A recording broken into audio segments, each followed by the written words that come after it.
Agora na Novo Tempo, Código Aberto. Muito bem, meus amigos, estamos começando mais um Código Aberto e claro, você aí nos acompanhando, você compartilhando com os amigos também, chamando os amigos para sintonizarem a rádio 1080 e hoje vamos falar sobre a lição número 10, o resumo dela, Adorando o Senhor. Estamos aí no livro de Neemias, capítulo 12. E quando a gente acha que não vai encontrar nada, além de nomes, a gente encontra muita informação. E é por isso que a gente teve que ter uma lição, uma semana inteirinha só para estudar um pouquinho desse capítulo 12 de Neemias. E para estudar com a gente, para nos trazer informações preciosíssimas, eu tive que chamar gente de peso aqui, né? Os meus amigos. Ele com a gente já voltou, acho que é a segunda vez que ele está voltando, meu amigo Cleócio, que é estudante de teologia na FAAMA. Ô, amigão, como é que você tá?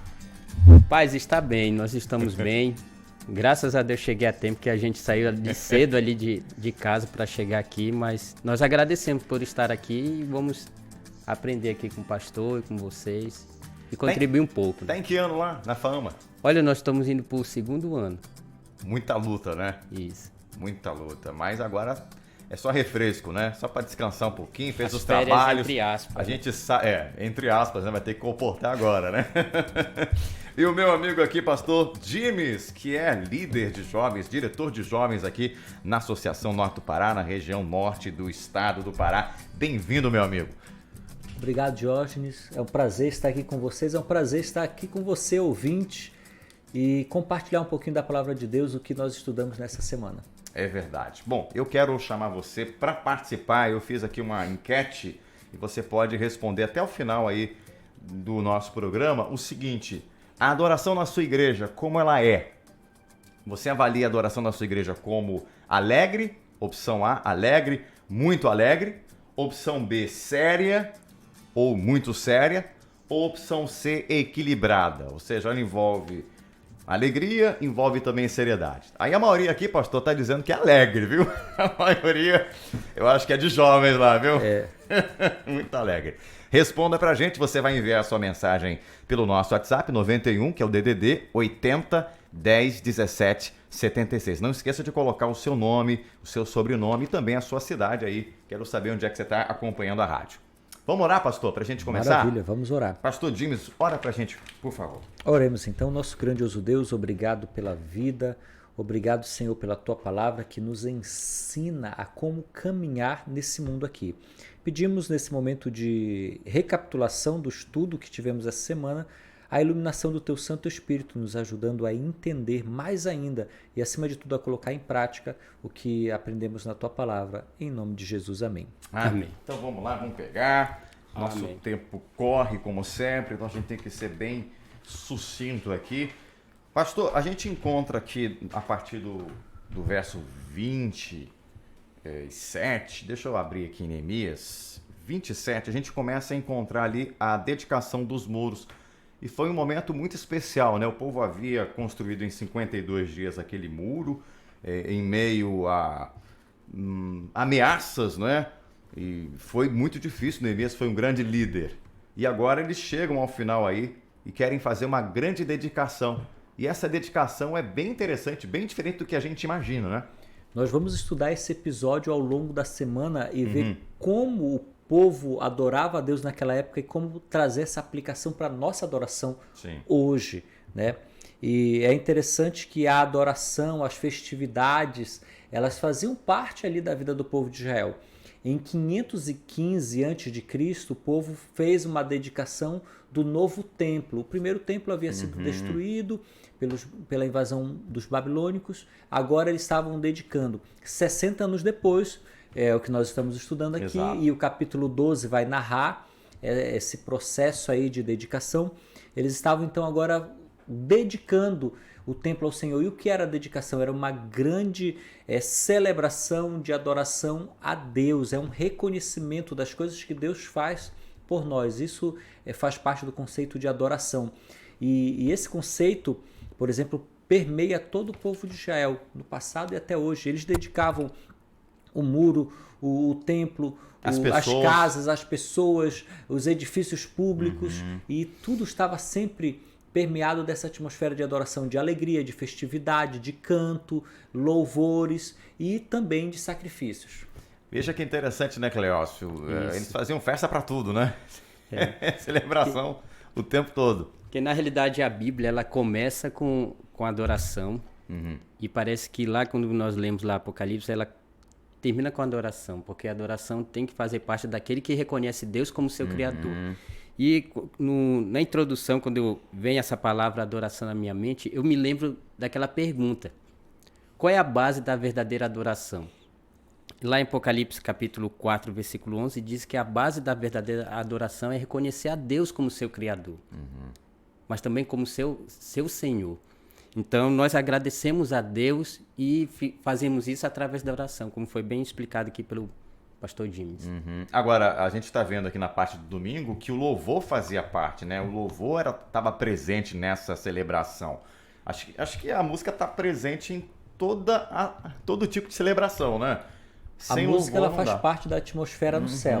Né? Quando Deus criou o mundo, houve louvor. Quando Jesus nasceu nesse mundo, houve louvor. Então, o louvor faz parte da atmosfera do céu.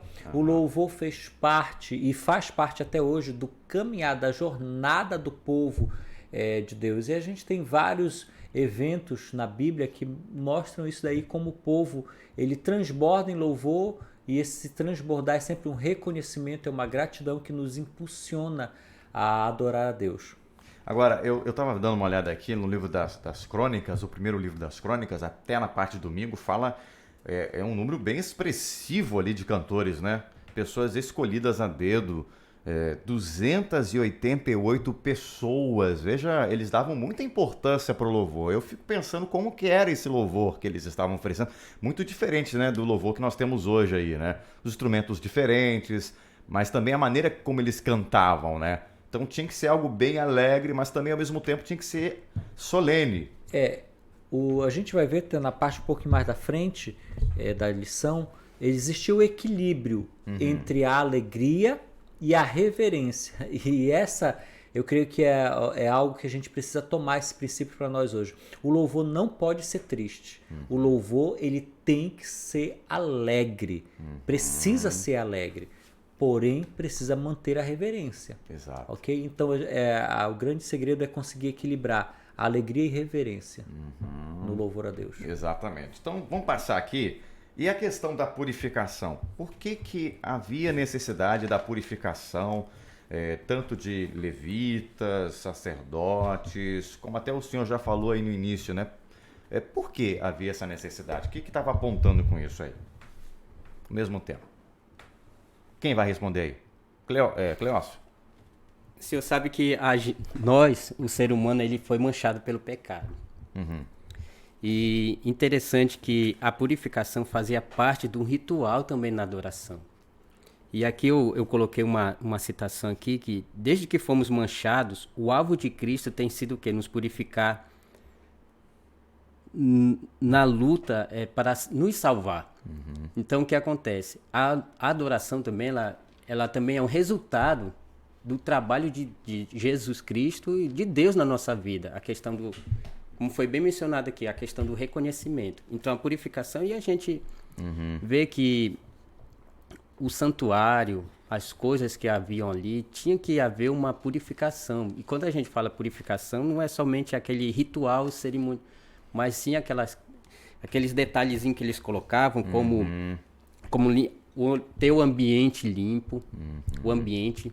A adoração deve ter um ambiente propício para isso. Não é a gente chegar num ambiente, tá sujo, tem algumas coisas penduradas. O ambiente tem que estar propício para nós adorar. Agora você está tocando num assunto meio polêmico aqui, mas isso quer dizer também que eu devo me apresentar a Deus hoje no culto também puro, limpo, não só a roupa lavada, mas sobretudo a mente limpa. Porque isso é muito sério, né? Você percebe que o louvor a Deus, ele deve ser feito de uma forma organizada e tudo mais. Só pegando o gancho da lição de domingo para chegar a purificação de segunda-feira. Tudo a Deus deve ser feito da melhor maneira possível. Os cantores eram escolhidos, como você já mencionou. O próprio rei Davi, ele formou uma academia só para treinar, desenvolver o talento dos levitas. Era uma classe específica, não era qualquer pessoa que participava, ou seja, louvando a Deus. Hoje, querido amigo ouvinte, você pode louvar a Deus aí dentro do carro onde você está. Se você está nos ouvindo agora, de repente na cozinha da sua casa, fazendo o almoço ou limpando a casa, você pode erguer o louvor a Deus, e a música, o louvor tem que fazer parte da sua vida, com certeza. Mas Deus, na hora do templo ali, ele pede que o que vai ser feito para ele seja da melhor maneira. Tem que fluir de um coração agradecido, de um coração que reconhece as maravilhas de Deus na sua vida. E quando nos achegamos a Deus, somos chamados a nos achegar de forma que estejamos limpos. Mas aí fica a questão, como o Cleócio já falou. Nós fomos manchados pelo pecado. Purificar é tornar-se limpo, tornar-se puro. Como eu posso tornar-me limpo? Como eu posso tornar-me puro? Por meus méritos, por meus afazeres? Não tem como, porque as minhas obras, por melhores que sejam, elas não me purificam. Sou purificado, sou limpo, perdoado, restaurado pelo sangue de Jesus, pela graça de Cristo que me alcança. E aí eu gostaria de ler um verso para o amigo ouvinte aqui. Aí vem a esperança. Eu tenho que ir adorar a Deus, tenho que ir com o coração puro, limpo. Mas eu não posso me limpar. A Bíblia dá a solução. Primeira epístola de João, capítulo 1, versos 7 a 9. 1 João 1, 7 a 9 diz o seguinte: se, porém, andamos na luz, como ele está na luz, mantemos comunhão uns com os outros, e o sangue de Jesus, seu Filho, nos purifica de todo pecado. Se dissermos que não temos pecado nenhum, a nós mesmos nos enganamos e a verdade não está em nós. Agora o verso 9 é o segredo, digamos assim, é o pulo do gato. Verso 9, presta atenção, tem uma condição, se confessarmos os nossos pecados, Ele é fiel e justo para nos perdoar os pecados e nos purificar de toda injustiça. Como é que eu posso ser puro diante de Deus? Quando eu confio em Deus, quando eu busco a Deus, confesso o meu pecado diante de Deus e tenho a certeza de que Ele não só me perdoa, como também me purifica diante de Deus e de todo o universo. Porque para nós é um privilégio, né? Eu estava pensando aqui, nós seres falhos, pecadores, estarmos diante de Deus para adorá-lo. Seria uma afronta, né? A gente adorar a Deus tão imundos como somos. Então a gente precisa ser purificado. Agora, essa purificação, como o pastor falou, ela só vem através de Cristo. Porque eu mesmo não tenho como me purificar. Sou sujo. Todos os rituais que ocorriam no santuário no passado apontavam para o grande plano de Deus para a nossa salvação. Sim. O cordeiro ali representava Jesus, o cordeiro de Deus que tira o pecado do mundo. O sacerdote que ministrava, o sumo sacerdote, todos apontavam para a obra da salvação e as fases dessa obra. Jesus já veio aqui e viveu a fase do cordeiro que morreu, foi sacrificado por nós, derramou seu sangue. Hoje Jesus vive a fase do sumo sacerdote que está no santuário celestial, intercedendo por cada um dos seus filhos. E amigo ouvinte, entenda essa obra solene e sublime que Jesus faz. Por isso eu preciso confiadamente me achegar ao trono de graça e confessar os meus pecados. Tudo que ocorria no passado era apenas apontava para o que ocorreria no futuro. No passado, eles glorificavam a Deus pela promessa do que ocorreria. Hoje, nós glorificamos e devemos adorar a Deus pelo que já ocorreu e pelo que Cristo está fazendo no santuário celestial para a salvação do seu povo. E interessante que o povo de Israel naquela época não entendeu bem o que nós entendemos hoje. Nós temos uma visão muito mais ampliada, né? Com certeza. E eles lá, você vê os sacerdotes, o sumo sacerdote, eles também precisavam de uma purificação, porque eram pecadores, como nós somos pecadores. Só que nós temos hoje um sumo sacerdote, que é Cristo, que não precisa de purificação, porque ele não teve pecado nenhum. Exatamente. Olha que legal. Exatamente. Bom, vamos falar um pouquinho mais sobre a música, né? Aqui no capítulo 12 de Neemias, a partir do verso 31, querido ouvinte, aqui é feita uma menção especial sobre a música como uma parte importante aí nessa celebração. E nós vemos ali, pastor, eu queria que você explicasse um pouquinho, o Cleócio também, que havia parece que dois grupos ali, é isso mesmo? De música? Exatamente. Nos dias de Neemias, o próprio Neemias ele instituiu esses dois grandes coros E tenta imaginar aí na sua mente agora um grande muro, o muro de Jerusalém, que foi reconstruído, já foi dedicado. E agora esses dois grandes coros, um dirigido por Esdras e outro por Neemias, eles saíam do mesmo ponto e davam a volta na cidade por cima do muro, cantando e tocando instrumentos. Você imagina a atmosfera de louvor? Por cima do muro, dois grandes coros, guiados por dois líderes espirituais da nação, e cantavam. Aí, em frente ao templo, quando eles davam a volta na cidade, chegavam em frente ao templo, ficava um coro diante do outro. E louvavam a Deus ali naquele ato de adoração que, sem dúvida nenhuma, era sublime e também arrebatador, né? Agora a gente para e pergunta assim, para que tudo isso, né? A gente precisa entender que, diferente do que ocorre hoje em alguns lugares, a música não era para a exaltação de quem cantava, de quem a executava, de quem tocava o instrumento. A música, ela fazia parte de um culto que tinha a alegria, um momento de alegria sim, mas tinha um momento de reverência e um momento de contrição, de entrega. Para você ter uma ideia, enquanto ali dentro do momento da adoração, enquanto estava sendo executada a música, os adoradores se prostravam no chão, reconhecendo a sua pequenez, a grandeza de Deus, e com o rosto em terra suplicavam o perdão, a misericórdia de Deus, e sem dúvida nenhuma, isso era a verdadeira adoração. Ou seja, eles não iam ao templo para ver uma apresentação musical. Eles iam ao templo para fazer parte, juntamente com o coro, fazer parte da adoração a Deus. Ou seja, quem era adorado era Deus. Não importava quem estava cantando, o que importava é que naquele momento eu queria estar entregando a minha vida, abrindo meu coração diante de Deus. Diferentemente, né, do que nós temos hoje, né, Cleócio? Porque eles lá iam,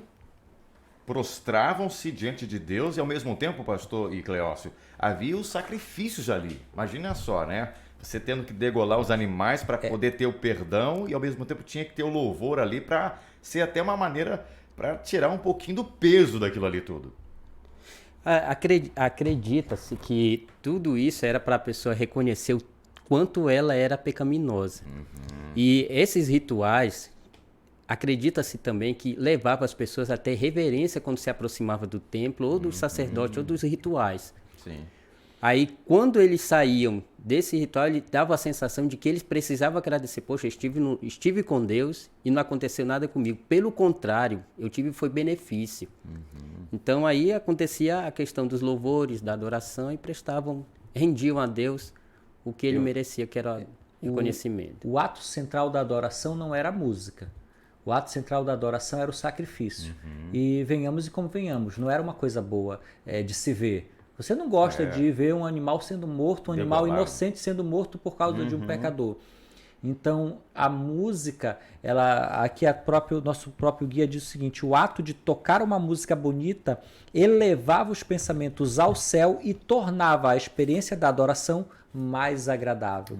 E deve ser assim também hoje. A música, ela deve tornar nossa experiência da adoração um encontro real com Deus, deve nos aproximar da atmosfera celeste e nos lembrar que Deus é o nosso tudo, deve ser o nosso tudo na nossa vida, né? Criador, mantenedor, salvador. E a gente tem que pensar, eu acho que nós temos que parar para pensar um pouquinho mais, até a própria escritora Ellen White fala que a gente tem que pensar todos os dias na morte de Jesus Cristo, né?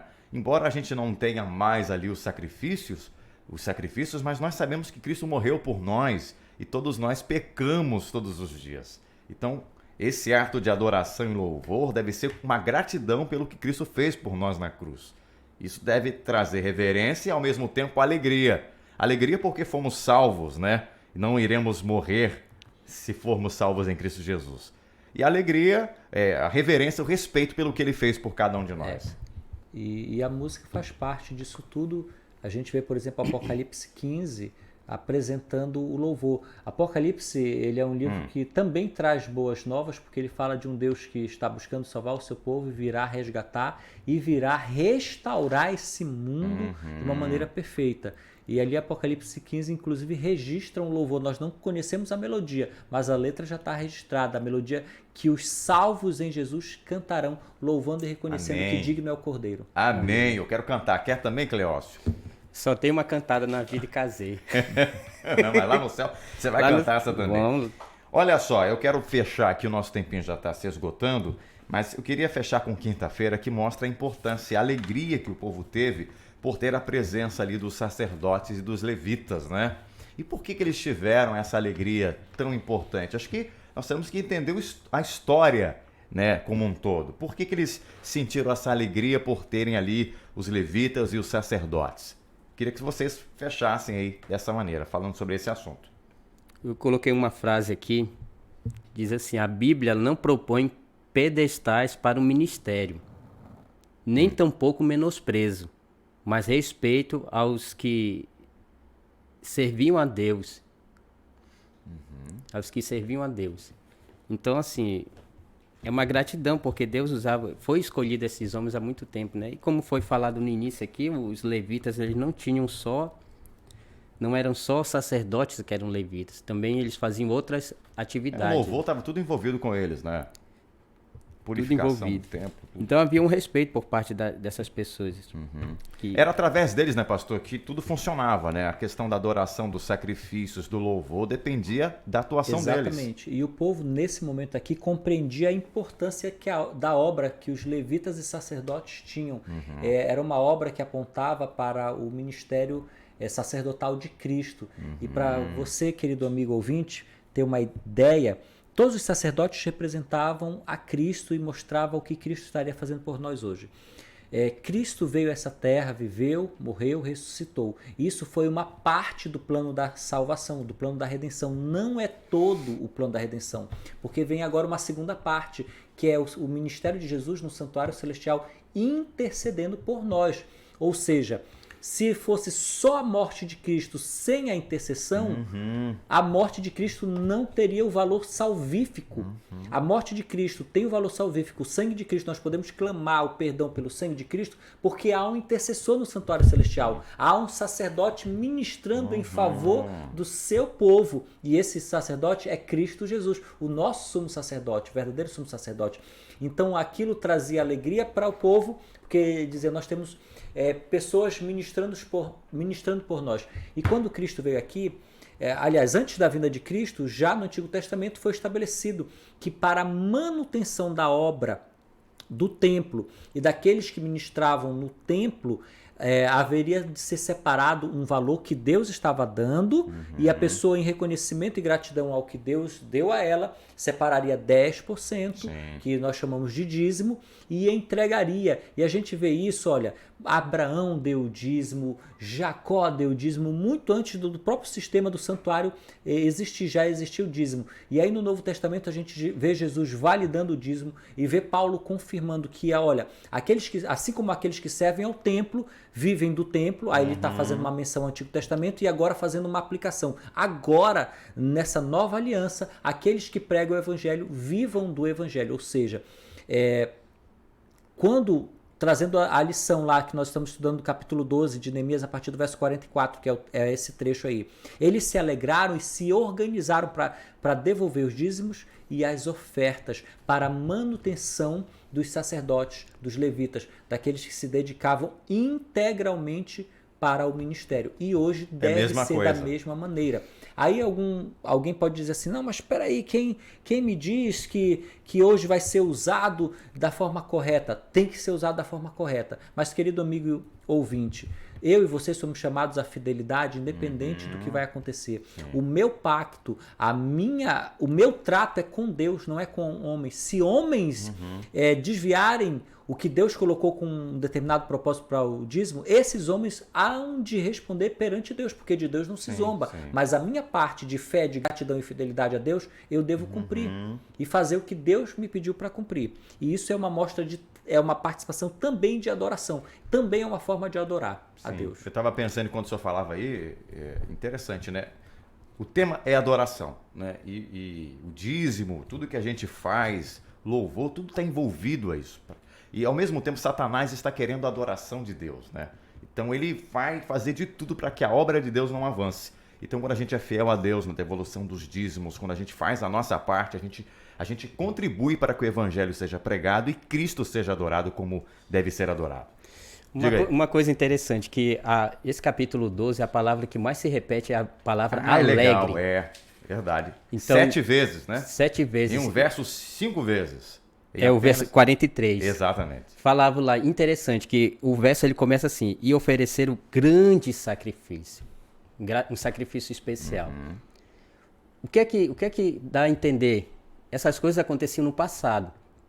Mas enquanto há ministração, enquanto há sacerdotes, enquanto há obra, enquanto há ministério, há esperança para as pessoas abrir o coração a Deus e alcançarem a salvação. Ainda há esperança. Então não tenha medo, não se sinta assim desesperançado. As coisas estão ruins, as coisas estão caras, tudo está tão difícil de se conseguir, mas sabe de uma coisa, ainda há esperança porque Cristo ainda está ministrando. Amém. E Cristo ainda tem os seus sacerdotes, ministros. Amém. E o trabalho dele ainda continua na terra. Amém. E por misericórdia de Deus. Né? Amém. Bom, vamos encerrar. Quero agradecer a vocês. O nosso tempo realmente já se estourou. Mas você que está aí nos acompanhando, depois pode compartilhar com os amigos. E é convidado a estar numa igreja adventista. E lá você vai tirar muito mais dúvidas ali. Pode perguntar para o seu professor. Procure uma igreja adventista. Você vai encontrar aí no site encontromaigreja.com. E aí você vai lá, marca o horário com algum amigo. Começa sempre às 9 da manhã. Às 9h30 eles já estão se reunindo. Algumas igrejas um pouquinho mais tarde. Mas sempre tem alguém lá estudando a Bíblia. Estudando esses temas aqui que a gente traz. Cleócio, o pastor começou orando. Você vai terminar então orando. Pode ser? Termina, por favor. Nós te louvamos, nós te bendizemos, nós glorificamos porque o Senhor tem sido a razão de estarmos vivos. Obrigado porque em reconhecimento nós o adoramos, Pai. Amém, Senhor. Nos dê um bom dia, em nome de Jesus, amém. Amém. Obrigado, viu, pastor? James, Valeu. 220 sempre, né? Sempre. É isso aí, meus amigos. Um grande abraço para vocês todos. Na próxima semana a gente volta. Espero você e você aí com a gente, sempre compartilhando aí o que é bom, tá? Que Deus te abençoe e até lá, se Deus quiser. Tchau, tchau. Você ouviu na Rádio Novo Tempo, Código Aberto.